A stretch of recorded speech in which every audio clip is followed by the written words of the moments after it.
আল্লাহ পাক প্রথমে ছেলেদেরকে বললেন, শোনো সূরা নূর 33 নম্বর আয়াত। আল্লাহ পাক ছেলেদেরকে বললেন, তোমরা তোমাদের চোখ নিচু রাখো, এটা আমাদের দায়িত্ব।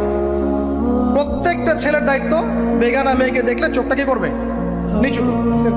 তাহলে আপনি সিডিউসড হবেন, এক কথা।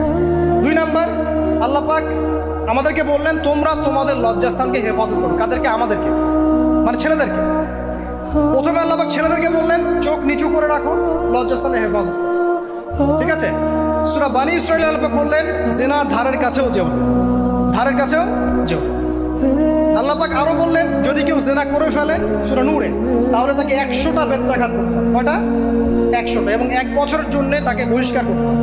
আল্লাহ পাক শাস্তিও দিলেন, শুধু তাত্ত্বিক বিধান দেন নাই, শাস্তিও দিয়েছেন। কারণ শুধু তাত্ত্বিক বিধান দিয়ে হবে? আমি যদি ওয়াজ করে বেড়াই, ভাই মদ খায়েন না, কোনো শাস্তি না অ্যাপ্লাই করি, তাহলে কি মদ ছাড়বে মানুষ? আমরা যদি বলি হত্যা করা মহাপাপ, দুর্নীতি করা মহাপাপ, মানুষ দুর্নীতি ছাড়বে না যতক্ষণ না শাস্তি নিশ্চিত করা যাচ্ছে। আল্লাহ পাক তাত্ত্বিক কথা শুধু বললেন না, শাস্তিও নিশ্চিত করলেন। তারপর আল্লাহ পাক আরো বললেন, যদি বিবাহিত কোনো ব্যক্তি ব্যভিচার করে, তাহলে তাকে রজম করতে হবে, মাটিতে পুঁতে তাকে পাথর নিক্ষেপ করে হত্যা করে।